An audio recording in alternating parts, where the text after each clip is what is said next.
has come to talk to us. Andrew is a personal friend of Martin. Martin asked Andrew to come, and but just from a brief conversation we've had now, I think this is going to be a fascinating talk. If you think you know something about the cross, let's see by the end of the talk. Thanks very much. You may well know a lot more than me. I feel I've learned something putting this together. Am I audible? Yes? Good. I'm afraid this isn't terribly visible. There's so much ambient light you may not be able to see a lot. But on the bibliography that went round, if people do want to follow any of these things up, pretty much all of the images that I've got of at least archaeological material or ancient representations can be found in those works. Now, I'm not a theologian, I'm an archaeologist, and it's in that capacity that I've been asked to talk about what we might know historically or archaeologically about the crucifixion. I'm going to try to give an overview of the practice of crucifixion in antiquity, a brief history of it, and explore what that wider context might tell us about the crucifixion of Jesus of Nazareth. And my aim isn't to present new research, but to synthesize some of the current evidence and thinking. So we'll start with a brief history of crucifixion. We'll look at the location and processes of crucifixion, the evidence for the date of the crucifixion of Jesus, and finally consider the early iconography of crucifixion and how and why that differs in many significant details from the iconography that became common in European art, really from the 5th century onwards. So, a brief history. The oldest known crucifixion may be a post-mortem one. Herodotus says that Polycrates, the tyrant of Samos, was put to death in 522 BC by the Persians, and his dead body was then crucified. That may well reflect practices of execution that were already current. A few years later, in about 479 BC, Herodotus describes the execution of a Persian general at the hands of Athenians. He says they nailed him to a plank and hung him up or hoisted him aloft. That's Herodotus book 9, 120. Alexander the Great is said to have crucified 2,000 captives along the shoreline after the siege of the Phoenician city of Tyre. And he's also said to have crucified the doctor who unsuccessfully treated his friend Hephaestion and didn't manage to save Hephaestion from dying of fever. That's Plutarch's Life of Alexander at 72. Crucifixion was therefore used in the Greek Eastern Mediterranean, but also at Carthage in the 3rd century BC. For example, around 260 BC, a general who'd suffered a major defeat was crucified. In 96 BC, Alexander Jannaeus, the Hasmonean king of Judea, crucified some 800 Jews, mainly Pharisee rebels, in the middle of Jerusalem at the end of the Judean civil war. And in Italy, mass crucifixions of slaves followed the slave revolt of Spartacus in 73 to 71 BC. Crassus, the Roman general who defeated the slave army, is said to have crucified 6,000 captive slaves along the whole of the road from Capua to Rome. And that motif might, of course, have inspired the scenes of crucifixion along the road to Meereen in Game of Thrones. If any of you watched that. Crucifixion was used after other Roman civil wars in the 2nd and 1st century BC. So the whole practice of crucifixion was therefore long established well before the crucifixion of Jesus, both in Judea and more widely across the ancient Mediterranean. And of course it continued long afterwards. Josephus, in his account of the Jewish wars, describes Roman soldiers crucifying people at Jerusalem in AD 70 after the Jewish revolt. And the practice continued until it was abolished only really by Constantine in AD 3 through 7, out of deference to the newly recognised and legalised Christian faith. Now, Roman capital punishment was designed Firstly, to reinforce a message of deterrence against rebellion, crime, etc., and also to provide public spectacle and even entertainment. So we have a number of mosaics from North Africa, for example, which show the sort of brutality of execution for public entertainment in the amphitheatre. Here are probably captive Libyans from the Sahara being driven towards wild beasts in the amphitheatre who are tearing them apart. This man here is being whipped towards a lion, while this person is actually strapped to an upright pole in a little chariot, and he's being pushed forward to be devoured by a leopard. Here, some other people in possibly oriental or desert garb are being tossed by a bull. And this isn't Minoan-style bull jumping. This person here is being driven towards the bull, and he's clearly very reluctant. So that kind of execution went on often as the entr'acte in the middle of the day between gladiatorial fights and professional wild beast hunts. Roman citizens didn't get treated like that. They had the privilege of being beheaded if they were found guilty of a capital crime, and that, of course, is why St. Paul, who was a Roman citizen, is beheaded rather than crucified. Crucifixion, by contrast, was for non-citizens, for criminals, for slaves, for pirates, and for enemies of the state. And it's presumably in that latter category that Jesus was thought to fall.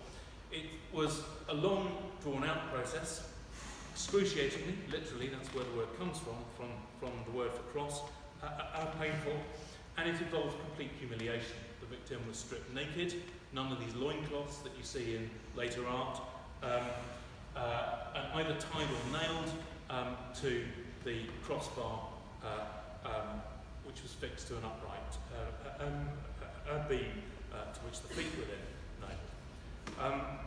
It might take several days to die. So awful a punishment was it that it's used as an example by Roman writers for the most horrible death you could undergo.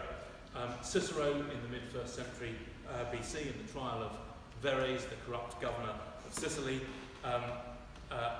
accuses him of an absolutely terrible crime of crucifying a Roman citizen.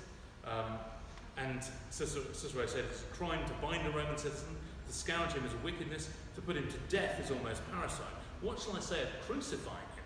So guilty in action cannot by any possibility be adequately expressed by any name bad enough. Seneca goes into more detail in his letters, letter 101. He criticises a poem of Maecenas, Augustus's patron of the arts, in which Maecenas says that humans want to draw out life by any means possible, even if the situation for them is absolutely dire. And Seneca ridicules this and says, basically, if you were being crucified, you would not wish to prolong the experience. He says, there he is, praying for that which, if it had befallen him, would be the most pitiable thing in the world. And seeking a postponement of suffering as if he were asking for life, I should deem him most despicable had he wished to live up to the very time of crucifixion. Nay, he cries, you may weaken my body if you'll only leave the breath of life in my battered, ineffective carcass. Maim me if you will, but allow me, misshapen and deformed as I may be, just a little more time in the world. You may nail me up and set my seat upon the piercing cross. Is it worthwhile to weigh down upon one's own wound and hang impaled upon a gibbet, that one may but postpone something which is the balm of troubles, the end of punishment? He asks for the climax of suffering, and what's still harder to bear, prolongation and extension of suffering. And what does he gain thereby? Merely the boon of a longer existence. And what sort of life is a lingering death? Can anybody be found who would prefer wasting away in pain, dying limb by limb, or letting out his life drop by drop, rather than expiring once for all? Can any man be found willing to be fastened to the accursed tree, long sickly, already deformed, swelling with ugly tumours on chest and shoulders, and draw the breath of life amid long drawn-out agony? I think he would have many excuses for dying even before mounting the cross. So it becomes a trope of literary authors as perhaps the most horrifically painful and drawn out form of death devised. And Seneca, of course, is writing only a decade or two after the crucifixion of Jesus. Now, public executions like this might happen in amphitheatres for dramatic public spectacle, but if not part of an amphitheatrical show, they usually happen outside the city. And because of its long, drawn-out nature, crucifixion wasn't suitable for the kind of amphitheatrical entertainment that's fairly short-term. So crucifixions usually took place in public, well-frequented places outside the city gates. Tacitus tells us that at Rome, executions happened outside the Esquiline Gate, and that an area was reserved for the execution of slaves by crucifixion. Quintilian, writing in the later 1st century AD, says, "Whenever we crucify the guilty, the most crowded roads are chosen, where most people can see and be moved by this fear. The penalties relate not so much to retribution as to their exemplary effect." Now, the place of Jesus' crucifixion fits these criteria. Golgotha, the place of the skull, was possibly an abandoned Iron Age quarry outside the walls of the 1st century AD city of Jerusalem.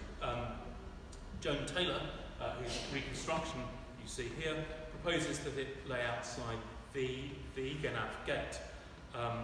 Mark 15:29-30 refers to people passing by on the road, and in Hebrews 12:12, Jesus is described as being crucified outside the gate. So Joan Taylor reconstructs the first wall of the city here with the Genaf Gate, the second wall running up along to enclose the area to the northeast, and the Iron Age quarry depression, perhaps known as Golgotha, here, with the crucifixion happening somewhere down this end, close to the roads, close to the gate. The tomb of the Holy Sepulchre is up there in gardens that seem to have taken over the quarry later. But that whole area was then swallowed up by urban expansion in the reign of Hadrian, who after the suppression of the Jewish revolt turned Jerusalem into a colony with a new forum and a Capitolium and a temple of Venus somewhere up, more or less over the area of Jesus' tomb. The approximate site of the crucifixion seems to have probably been buried by one of those later roads, and indeed 3rd century author talks about having the place of Jesus' crucifixion pointed out to him in the middle of one of the public streets. Now, the process, crucifixion as a punishment carried out by the state was carried out and overseen by details of soldiers. The Gospel accounts, of course, first have the soldiers scourging Jesus and then making him carry either the cross or, more likely, not the whole cross, but just the horizontal beam, crossbar, or patibulum, word originally used for the bar of the door, to the place of execution. The upright of the cross itself might be permanently embedded in the ground. The condemned person's wrists will be nailed or bound to the patibulum or crossbar, and then he or she will be hoisted off the ground by ropes while the patibulum was fixed to the upright. And the feet or ankles were then nailed to the upright, and point how we shall see shortly. Seneca, Tertullian, the early Christian writer writing about 200, and other sources mention some kind of projecting seat fastened to the upright to help support the person's body, thereby in fact prolonging suffering and humiliation by preventing the asphyxiation caused by hanging without support. But we shouldn't necessarily think of one standard position. Seneca the Younger, in his dialogue to Marcia on consolation, wrote, "I see before me crosses not all alike, but differently made by different peoples. Some hang a man head downwards, some force a stick upwards through his groin, some stretch out his arms on a forked gibbet." Similarly, Josephus says that the Roman soldiers who crucified the many prisoners taken during the siege of Jerusalem under Titus diverted themselves by nailing them to the crosses in different ways. He says the soldiers, out of the wrath and hatred they bore the Jews, nailed those they caught, one after one way, another after another, to the crosses by way of jest, when their multitude was so great that room was wanting for the crosses, and crosses wanting for the bodies. So both Seneca and Josephus thus indicate a variety of possible attitudes for crucifixion. And that actually helps explain the tradition of Peter being crucified upside down. It wasn't necessarily Peter's own invention. People have been crucified that way before. And possibly also Andrew, who, according to the Acts of Andrew, 3rd century, was bound by ropes rather than nailed. Although the tradition that he was crucified on a diagonal cross or saltire was unknown to the 3rd century Acts of Andrew and indeed to Gregory of Tours, and only seems to have become established in the late Middle Ages. Now, it's generally thought that death came about not from the trauma of having nails driven through hands or wrists or feet, but from a long and drawn-out process of asphyxiation. It's often argued that as the victim hung from the cross, the intercostal muscles and the diaphragm became steadily weakened until the condemned person was unable to continue breathing. That may well be right, but in fact the most recent study notes that 10 different theories for cause of death have been put forward since 1847, including one suggesting that the victim, in Jesus' case, didn't actually die. And that in our present state of knowledge, we actually don't know. There have been various attempts to reconstruct this using consenting volunteers who had themselves strapped rather than nailed to crosses, and were then taken down when they said they'd had enough. They reported not actually having problems breathing. Blood loss from scourging before the crucifixion, dehydration, exhaustion, shock, all seem to be possibilities. So that's the article by Maslin and Mitchell on your bibliography if you want to follow that up further. Sometimes it seems that the legs of the person executed were broken or shattered with an iron club, a practice called crurifragium, or breaking the legs. And that seems particularly frequently to have been applied without crucifixion to slaves. That hastened the death of the person and also allowed the soldiers guarding the site to go home, but was clearly also meant to deter those who observed the crucifixion from committing offences. Now, most of our evidence so far comes from ancient writers, and I've summarised some of the main stuff. But there's one or perhaps two pieces of archaeological evidence.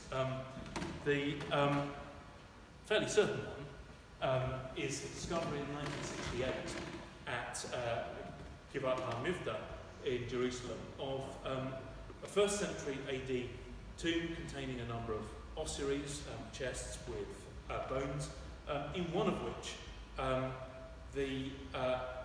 there was a heel bone or calcaneum pierced by a nail. The nail bent at the end.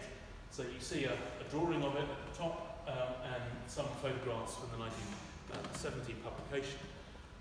The deceased seems to have been a man aged about 24 to 28 years old, about 1.67 metres tall, and the inscription on the ossuary chest suggests that his name was probably Yohanan ben Hagfol. Now, the initial osteological report by Niku Haas in 1970, many of whose conclusions were actually later queried or even rejected, said both the heel ligaments were found transfixed by a large iron nail. The shins were found intentionally broken, and he concluded that death was caused by crucifixion.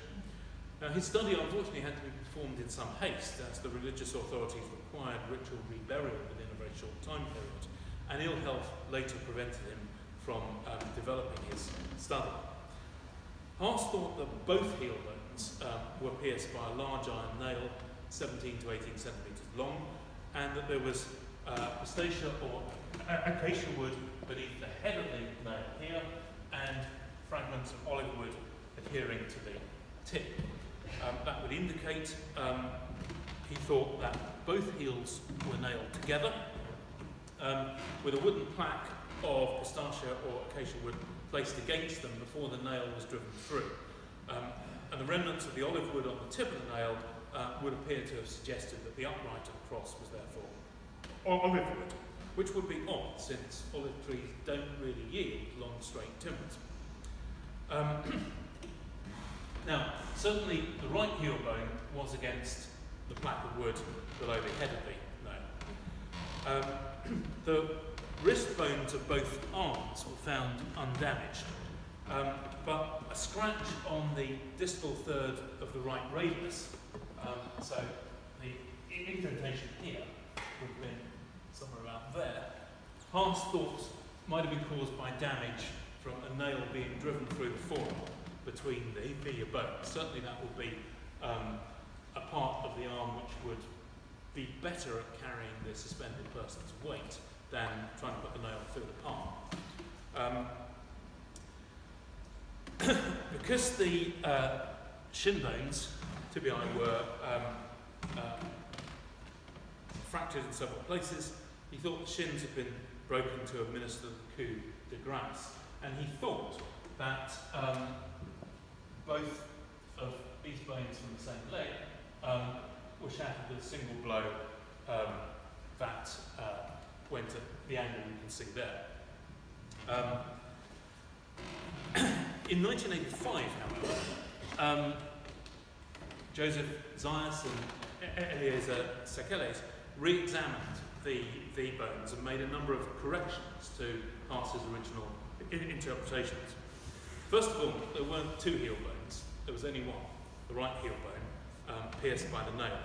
The other fragment of bone that Haas had thought was the second heel bone was actually a fragment of a long bone that had adhered to the nail as it rusted in the ossuary chest. Secondly, the nail was only 11.5 centimetres long, not 17 or 18 centimetres, and therefore couldn't have penetrated both a plaque of wood 1.5 to 2 centimetres thick, both heel bones, and lodged in the upright of the cross. So therefore only one foot was fixed by this nail.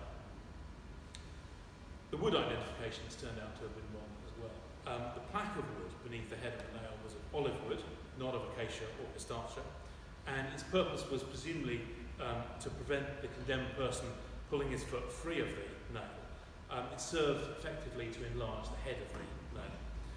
The wood at the tip of the nail was too small for identification, and this may remove the difficulty of believing that the upright was of olive wood. It could well have been of some much more straight kind of tree.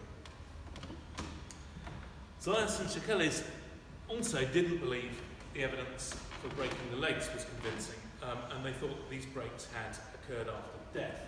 This is actually their reconstruction, the correct reconstruction of the left tibia and fibula. And what they show is that one break is going like that, and another break is going like that. And therefore that couldn't have been by the same blow to the leg. They thought those breaks occurred after death when the bones were fractured, perhaps before putting in the ossuary. They were likewise unconvinced that the indentation on the inner border of the right radius came from a crucifixion nail, and they think it's a non-traumatic indentation. There are similar ones on the right fibula, unconnected with crucifixion. So as a result, they proposed a completely different reconstruction.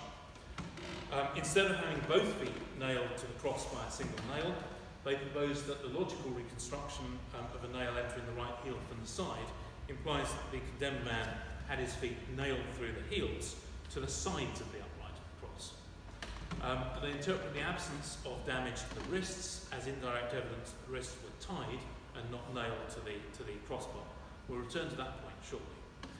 So this find is the only really secure evidence of crucifixion archaeologically, though another possible example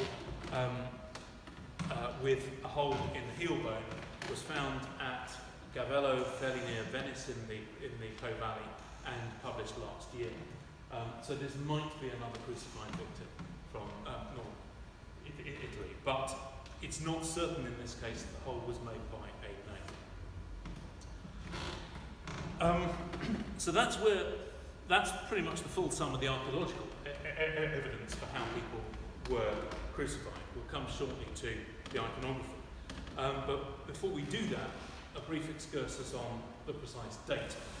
The date of the crucifixion of Jesus must have been within the period that Pontius Pilate was procurator of Judea, so between AD 26 and 36. The four Gospels and the Roman historian Tacitus all agree on that. The four Gospels agree that Jesus died a few hours before nightfall on Friday, the beginning of the Jewish Sabbath, either on the day of the Passover or the day before. There's uncertainty in the accounts. Now, the annual Passover feast is held at the time of the full moon on 15th of the Jewish month Nisan. So Jesus was crucified on a Friday, either the 14th or the 15th of Nisan. And in 1983, in an article in Nature, C.J. Humphreys and W.G. Waddington from the Department of Metallurgy and Science of Materials here in Oxford argued that the possible dates in the period AD 26 to 36, when the 14th or 15th of Nisan fell on a Friday, are 11th of April AD 27, 7th of April 30, 3rd of April 33, and 23rd of April 34, four possible candidates. They rule out AD 27 as too early, because Luke says that John the Baptist began his ministry in the 15th year of Tiberius and subsequently baptized Jesus, and so that must have been in autumn 28 or 29, or spring 29 or 30. So crucifixion in 27 is too early. And they rule out AD 34 as too late, because it's incompatible for other evidence for the date of the conversion of Paul.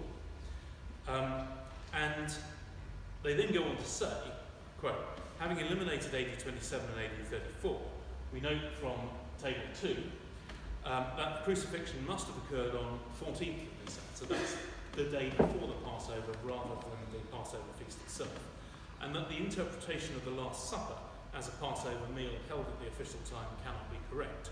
So we remark why this means a scientific argument has been used to distinguish between different theological interpretations of the nature of the Last Supper.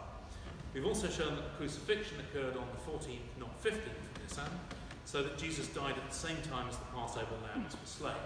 They were killed the day before the feast. This is consistent, they say, with many New Testament statements, such as Christ our Passover is sacrificed for us, 1 Corinthians 5:7. Now, as the earliest date for Jesus beginning his ministry is autumn 28, and John refers to 3 Passovers, AD 30 is also ruled out as too early.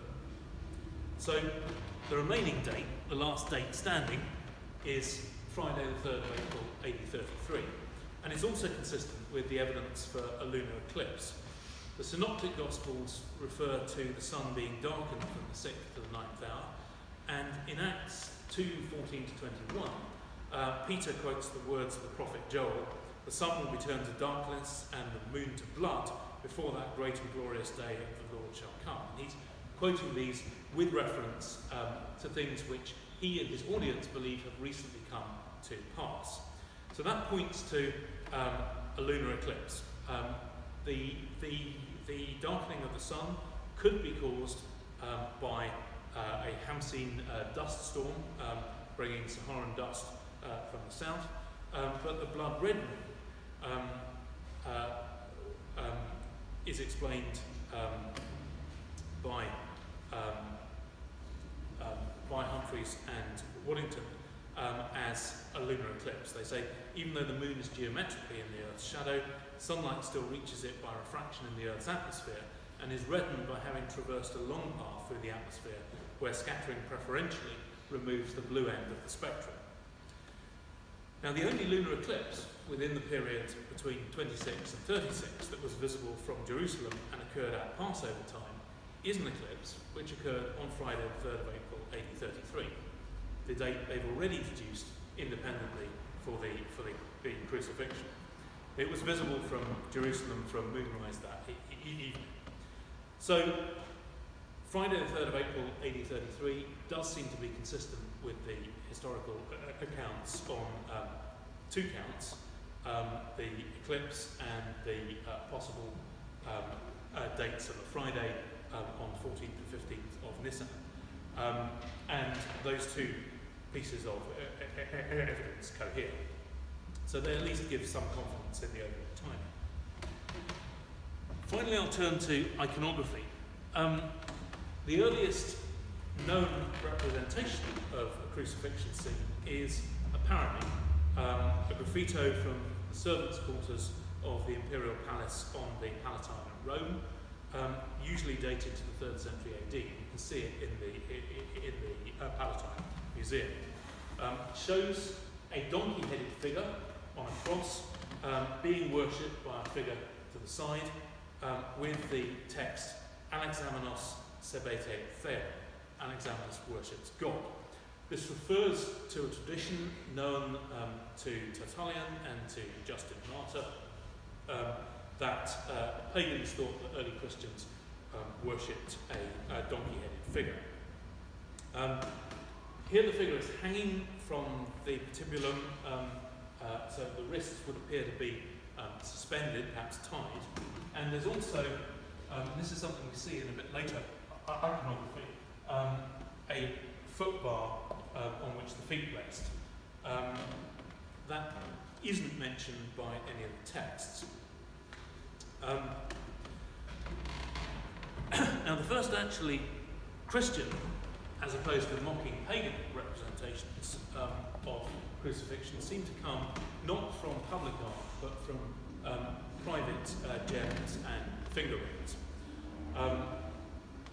There are better photos. Well, these photos are all taken from Harley McGowan's article on the Constanza Carnelian, which is on the handout, which can be found online if you want to look those up and see them in a less washed out setting.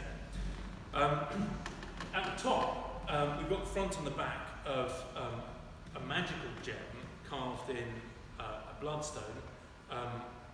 Jesus is named, and he's shown hanging from a tile cross, a cross shaped like a T. The size, the material, and the inscription are typical of magical amulets from Egypt or Syria, which date to the 2nd or 3rd century AD, and this gem is covered with a largely incomprehensible magical inscription. But it does include the words Father and Son, and on the back, Emmanuel, as well as a whole load of incomprehensible magical gibberish formulae. Jesus is shown naked. He's bearded, though you may not be able to see that, but there is a projecting beard there. And interestingly, he's shown with his legs wide apart. That's consistent with that open position. You remember the 1985 reconstruction from the archaeological material of the man with his feet nailed to the sides of the cross.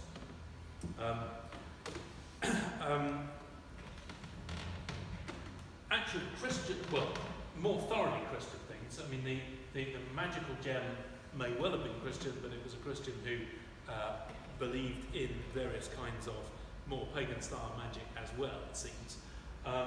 But more orthodoxly Christian representations, if you like, are shown in the two gems lower down, both of the early or mid 4th century AD. The gem from Constanza, Romania, on the Black Sea, has an inscription over the top, Ichthus, the acrostic for Jesus Christos Theo Huios Soter, Jesus Christ, Son of God, Saviour, but also which makes the Greek word for fish. That's across the top, and then scene shows a naked man crucified with 12 smaller male clothed figures who are clearly the apostles. Now, the crucified figure is evidently Jesus. He's shown with a beard. He's completely naked. There's no loincloth as in medieval or later art. And his arms are quite clearly suspended from the patibulum by ropes. They aren't nailed. Feet are apart with the upright of the cross between them, again as in the most recent reconstruction of the Givat HaMivtar crucifixion. The knot gem, which is now lost but known from a 19th century plaster cast, shows a very similar scene, but now with Christ elevated above the apostles. In the Constanza gem is shown as more important by being larger. In the knot gem he's shown higher up. His feet are also apart, but now they're on the foot plate, and the inscription reads Eesos Christos. The nimbus, the halo around his head, indicates a date no earlier than Constantine, so that puts this sometime in the 4th century. Now, all three of these reflect the kinds of crucifixion perhaps still seen in the 2nd and 3rd century, and even perhaps the early 4th centuries. It is entirely possible that the Constanza gem might have been produced before crucifixion had been prohibited, and it is possible, we can't say for sure, that the carver had therefore seen an actual crucifixion. It's quite likely that the 2nd or 3rd century bloodstone gem had been carved by somebody who was personally familiar with crucifixions. Remember, of course, that after Constantine prohibits the practice, by the later 4th century and the 5th century, people are imagining crucifixions that they've never actually seen. And indeed, the first representation of Christ actually nailed to the cross rather than tied by ropes, with his arms at least, is an ivory plaque from Rome, dated to 420 or 430, showing very clearly nails through the palms of the hands, and we now have a loincloth. You can also see to the left Judas hanged and his 30 pieces of silver in a bag on the ground below his feet. So, the more familiar iconography with nails through the hands rather than the wrists, and either one or two nails through the feet, is really a feature of 5th century and later art. And of course that's what becomes standard in medieval and Renaissance art. Though note that Mantegna here actually shows the thieves in different positions with their feet and hands bound with ropes, while Christ is shown nailed. But overall, the ancient historical, archaeological and early iconographic evidence suggests a variety of possible positions, with the feet either side of the upright of the cross rather than against its front, and hands perhaps either nailed or tied. So we could therefore imagine Jesus being crucified in various different postures with equal validity. Thank you.